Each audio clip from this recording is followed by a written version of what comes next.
When you have a government that operates without limits, who when you have a government that operates without torture and kill anyone when you have a government that with no warrants, no trial, no due process, when you have a government that militarizes the police, you grant the armed forces the power to operate with impunity, within your own borders and beyond, a government that views you, the people, as the enemy, and treats you as such, when you have a government that lies to you, takes you into wars of aggression, toppling country after country, killing countless innocent civilians, and sending your sons and daughters, and your fathers and your brothers home in flag-draped coffins, or disfigured into broken in mind and body, toppling their lives destroyed in wars that serve only to line the pockets of Manila. Paying attention, so we won't try to convince you here. This video focuses solely on how to bring that system to a halt. Think of it as an instruction manual for a revolution. There are those who will be taken aback when you start using the word revolution.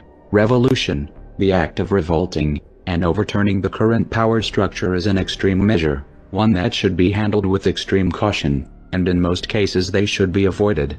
Revolutions are dangerous in every sense of the word, and it is difficult if not impossible to predict their outcome, but there are times when allowing those in control to stay in control is even more dangerous. Right now the question you need to ask yourself is this: are we at that point yet? Can the current system be reformed? Revolutions begin with a no, and they end with a yes. Revolutions begin when you say no to those who claim to have power over you, and revolutions end when you accept a new status quo, a new normal, whether that new normal is an improvement or not. The causes of revolution are numerous in form, but there is one common root, and that's discontent. Discontent is the emotion that builds and builds under the surface. It is a storm which brews in the mind of the people, just waiting to be unleashed. The trouble is that it is much easier to unleash that storm than it is to get people in agreement as to what should come next. It's not easy to get people to see eye to eye regarding what needs to happen after the current system falls, so this is usually put off, or avoided altogether. This is a serious mistake. Without clear objectives, chaos usually sets in soon after the old regime falls, and then in the powered vacuum that is created a tyrant rises to bring order. As a result, the systems that follow revolutions are often just as totalitarian or more totalitarian than those that they replace. It should therefore be abundantly obvious that discontent is not a sufficient driving force for a revolution. That is, if your goal is actually to leave a better world for your children and grandchildren. In order for an upheaval to have positive results, it must be driven by a clear and realistic vision. A vision that accounts for the world and humans the way they actually are right now, not the way we wish they would be or hope that they might be. And it must differentiate between that which can and cannot be changed in the short term. There is nothing more dangerous than armed men with utopian dreams. So let's be realistic, shall we?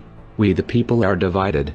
We have divided ourselves into classes and subclasses, liberals and conservatives, libertarians, anarchists, socialists, anarcho-socialists, monarchists, state-based free market capitalists, anarcho-capitalists, resource-based economy advocates and more. There is absolutely no chance that any one of you is going to convince all of the others that your way is the right way, unless of course one of you rises to political power in the fray and enforces your beliefs by the barrel of a gun. This is the way that usually happens throughout history, and this is what we must avoid repeating.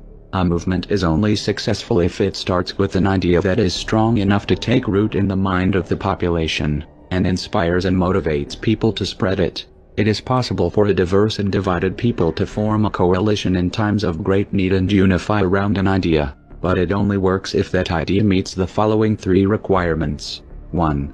It must articulate a clear and defined common interest which will allow the people to work together.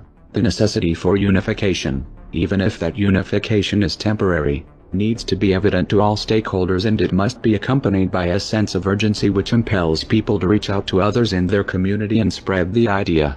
2. A clear vision of what you are working towards. What are you going to replace the current system with? Ironing out the fine details isn't actually productive. What's needed is a broad and abstract vision based on principles. In human societies, extreme and abrupt changes are usually destructive. All efforts must be made to retain social stability, and this means steering clear of any sort of utopian fantasies. The time to rewire humanity is not during a period crisis. Historically, such attempts usually end in tragedy. 3. A plan of action, and a clear understanding of the rules of engagement. We'll refer to these three elements collectively as the conscious revolution paradigm. You don't have to get mystical about it, it just means think before you act. Let's start with the common interest. Establishing our common interest is easy if you are informed, and if the people around you aren't informed, then your job is clear: inform them. Whether you consider yourself liberal or conservative, or none of the above, the bankers and corporations which hold the puppet strings of the state have placed us all on a path that leads to complete and total destruction. Our common interest is the world we are leaving our children. The clear vision of what we are working towards is much harder. Again, there is nothing more dangerous than armed men with utopian dreams, and there's no greater symptom of utopianism than the illusion that we can convince the entire world to accept one monolithic belief system. Yet at the same time, all great movements are driven by an idea. They are driven by a vision. How do we resolve this apparent contradiction? How do we find a common vision without falling for the naive fantasy that we can unify all worldviews? The answer is actually pretty simple, and that's a good thing, because only very simple ideas can be transmitted from person to person without breaking down. Our vision must start with the foundational understanding that there is not one single right way for humans to live on this planet, and that it is unacceptable to force others into any system without their consent, or to use violence or coercion to compel them to obey a set of rules that they never agreed to. That should be common sense, but it's really not for most people. Most people like to use government thugs to enforce their good intentions. They just don't like it when it comes home to roost and the gun is pointed in their face. When the system falls, there is going to be no way to reconstitute it in its old shape and size without violence and coercion, and even that probably wouldn't work. Therefore, the only real, ethical option is to accept that Humpty Dumpty isn't going to be put back together again. When the United States falls, it's not coming back. This may not be true for smaller countries who are socially and ideologically unified. When it's time to rebuild, we don't need to figure out one system that everyone can fit under. Rather, we need to figure out an approach which facilitates multiple systems side by side. What would that look like? Imagine a network of small voluntarily formed communities bound together in loose federations that cooperate for mutual defense and trade as needed, with decision-making taking place at the local level. It's a simple concept, one that has been applied many times throughout history. The most striking example, however, is the Iroquois Federation, which unified 6 tribes, each with their own cultures and traditions. The Iroquois Federation existed before the arrival of Columbus and lasted until 1779, when they were conquered militarily by the U.S. Many historians believe that the Iroquois Federation served as the original inspiration for the United States, the most striking difference being that the Iroquois Federation never had a central government. No one at the top had the power to force the member tribes to do anything whatsoever, and yet this system worked well. So clearly this is not a utopian fantasy. It is a viable option, and it's the only option that can be enacted on a voluntary basis. The final element of the conscious revolution paradigm is the plan of action, the strategy and tactics, the short-term and long-term goals, and the structure of the movement. First, let's start with the top-level strategy and move towards tactics. Some think of revolution in terms of bullets and bombs, but this is a misconception. Revolutions are about pulling the pillars of power out from underneath the state one by one until it falls. The state leans on 3 primary pillars of power. 1. Control of the group mind, ideas and beliefs. 2. The control of money, finance and thereby human activity. 3. The monopoly on violence, and the use of intimidation to extract obedience by fear. There are 3 stages of a revolution. They are sequential, and they correlate directly with the 3 pillars of power. The first is the ideological revolution. This is where we undermine the belief systems which support their control. This is where we systematically erode at their illusion of legitimacy, their aura of power. We expose these criminals for the scoundrels that they are, and we inspire discontent among those who the state depends on for its functioning. If you're new to this, welcome to the party. It's already in full swing. And guess what? We're winning. The powers that be have lost control of the dialogue, and they know it. The second phase of the revolution is strategic non-compliance, or more accurately defiance. This can take many forms, and multiple approaches can be used at the same time. The goal of strategic non-compliance is to interrupt the chain of obedience for as long as possible, as many times as possible, to publicize that interruption on as large a scale as possible, to document the police and/or military brutality that follows, and to distribute that footage far and wide. The purpose of this is to damage the ruling party's image, because power is all about image. It's all smoke and mirrors. Once that image starts to break down, this inspires others to disobey. Monkey see, monkey do, and when this catches on and contagion sets in, it becomes a force of nature, like a tidal wave. It's all about reaching critical mass. What's crucial to understand here is that revolutions are almost entirely psychological in nature. In this context, building confidence is the most important element. Therefore, it is better to do small successful operations and build up from there, than it is to start with large high-stakes events. The third stage of revolution comes when the people have built the necessary momentum to take the monopoly on violence out of the hands of the current regime. In the best of circumstances, such a transition can be relatively peaceful. But this is only possible when a significant portion of the police and military have taken the side of the people. The police and the military are the enforcement arm of the state. Without them, the powers that be have no power at all. Faltering governments almost always resort to brutal repression to attempt to stay in power, but this is often a fatal error. Even one refusal to follow an immoral order can set off a chain reaction that destroys the illusion of authority they so carefully cultivate. Once that happens, game over. In East Germany on November 7, 1989, the Communist Party ordered the military to put a stop to mass protests which had been growing throughout that year. The commander of the army refused and ordered his men to stand down.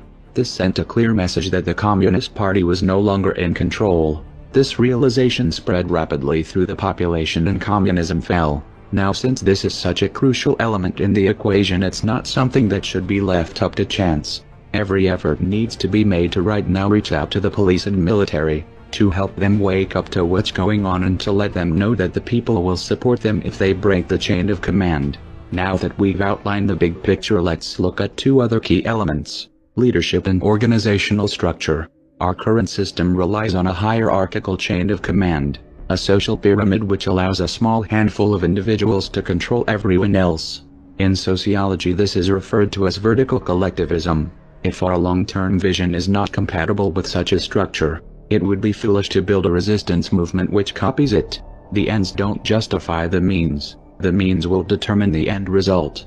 So if we want a decentralized, non-hierarchical federation of autonomous communities to replace the current system, the movement must be decentralized and non-hierarchical as well. This doesn't mean that there is no place for leadership. To the contrary, leadership is essential. The distinction needs to be made between leaders and rulers. Leaders walk ahead of the crowd. Rulers place themselves above the crowd. What is needed is a vast network of leaders, independently motivated and capable of thinking for themselves, working to organize groups both locally in the real world and online, unified not by obedience to a single leader, but unified by an idea. Now, while this approach does present challenges logistically, it has the advantage of making it virtually impossible to destroy the organization merely by getting rid of one or two leaders. A distributed organization structure is much more resilient. So where are these leaders? Well, don't wait for them to appear. We need you to be one of those leaders yourself. If you don't know how to be a leader, learn. Dealing with crowds is a skill, one that you can refine through practice and study. Anyone who wants to learn the basic psychology of uprisings, and how to work with the public should study the following books intensely, reading them each several times, taking notes and reflecting on what they say. The Crowd, and the Psychology of Revolution, by Gustave Le Bon, and From Dictatorship to Democracy, by Gene Sharp. Now, a word of warning: these books contain politics, opinions and prejudices that we do not endorse. However, they do offer a great deal of insight as to how to take power out of the hands of a tyrant. Leadership takes many forms and can mean many things depending on the situation. However, the primary job of leaders is to inspire people to take action, to organize people into groups so that they can be more effective than isolated individuals, and to train others to do the same. The final element needed to start your revolution is tactics. In the realm of violence, the state has the definitive advantage, and it would be foolish to engage them where they are strongest. Instead, we should use tactics that engage them where they are weakest. Fortunately, there is no shortage of non-violent tactics which have been proven effective in toppling dictatorships. Gene Sharp's book From Dictatorship to Democracy lists 198, but those are by no means the only ones that can be used. The tactics employed by each group will depend on the mission and the specific goals of the group.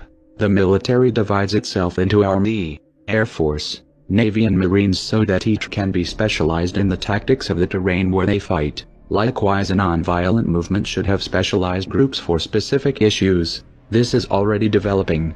Whether you start your own group, join an existing group, or act as an individual will depend on your disposition.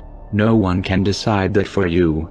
The most important thing is to take the first step and to start doing something, anything. Take action and break the inertia of passivity. This is how you take back your power, 1 millimeter at a time. We are anonymous. We are legion. We do not forgive. We do not forget. Expect us.